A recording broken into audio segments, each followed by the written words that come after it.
Halo pemirsa, selamat pagi. Saya Chandra Dewi kembali hadir menjumpai Anda tentunya dalam Cerdas 5 Menit.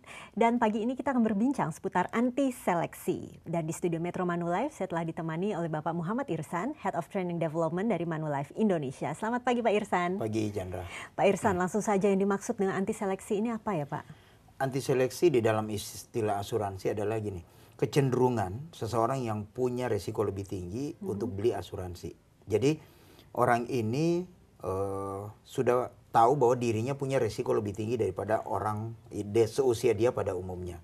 Nah, dengan adanya resiko itu dia pengen masuk asuransi. Oke, tapi kemudian perusahaan bagaimana menginvestigasinya, mengetahuinya kalau seseorang ini melakukan tindakan yang dinamakan anti seleksi ini Pak? Investigasi atau proses untuk mengantisipasi anti seleksi ini sebetulnya berjalan dari tahap awal.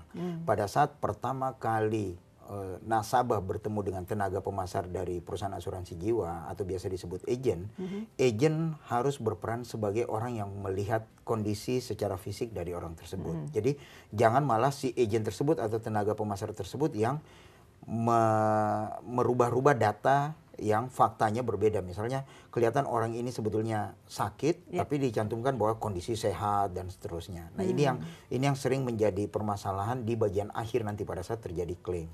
Jadi anti seleksi ini harus kita antisipasi dari sejak awal. Kalau orang ini benar-benar punya penyakit dalam arti resiko dia lebih tinggi daripada orang seusia pada umumnya, itu harus dicantumkan di aplikasi pada saat pertama kali masuk asuransi. Karena kalau itu tidak dicantumkan dan ditemukan di akhir bahwa ada kebohongan, ada risiko klaim tidak dibayarkan. Anti seleksi harus kita antisipasi dari awal. Kita memberikan edukasi ke masyarakat bahwa membeli asuransi bukan pada saat risiko itu sudah terjadi, tapi sebelum risiko itu terjadi. Oke, tapi sebenarnya orang yang sudah memiliki resiko sejak awal Pak, itu boleh tidak membeli polis asuransi? Boleh, kalau itu boleh. Memang perusahaan asuransi berhak untuk melakukan penilaian. Bisa jadi keluar salah satu dari 3 keputusan. Prosesnya clean, bersih, dia akan diterima tanpa syarat.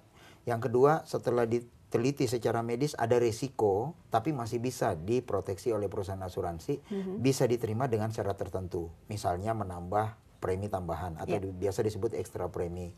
Atau kalau program rumah sakit akan dikecualikan dari penyakit-penyakit tertentu.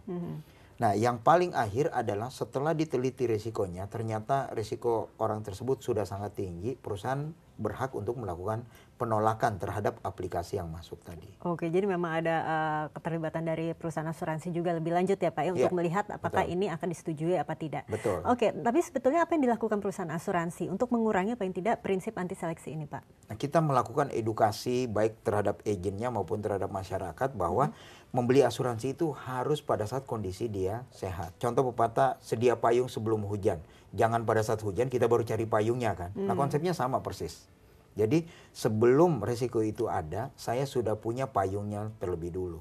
Jangan sampai pas risiko itu terjadi, saya baru mau beli, ada kemungkinan untuk ditolak oleh perusahaan asuransi jiwa. Oke, tapi jika seseorang telah memiliki resiko, tadi kan dikatakan boleh memiliki asuransi. Betul. Caranya bagaimana Pak? Mengisi aplikasi dengan sebenar-benarnya. Jadi kalau ditanyakan apakah Anda pernah menderita penyakit tertentu, cantumin aja, saya menderita penyakit ini. Kemudian ditanya pernah dirawat inap di rumah sakit, dicantumkan saja. Nanti pihak asuransi yang akan mengukur risiko tersebut. Apakah masih bisa di-cover ataukah harus ditolak. Jadi yang penting kejujuran ya Pak ya? Iya betul, kalau di-cover bisa jadi nanti diminta tambahan premi ataupun bisa juga clean. Jadi yang seperti saya katakan tadi, meskipun risiko itu ada tapi dianggap masih ringan, di-cover seluruhnya oleh perusahaan asuransi. Oke, saran dari Pak Irsan barangkali kepada pemirsa agar tidak ada anti seleksi Pak. Yang pasti adalah beli asuransi sedini mungkin.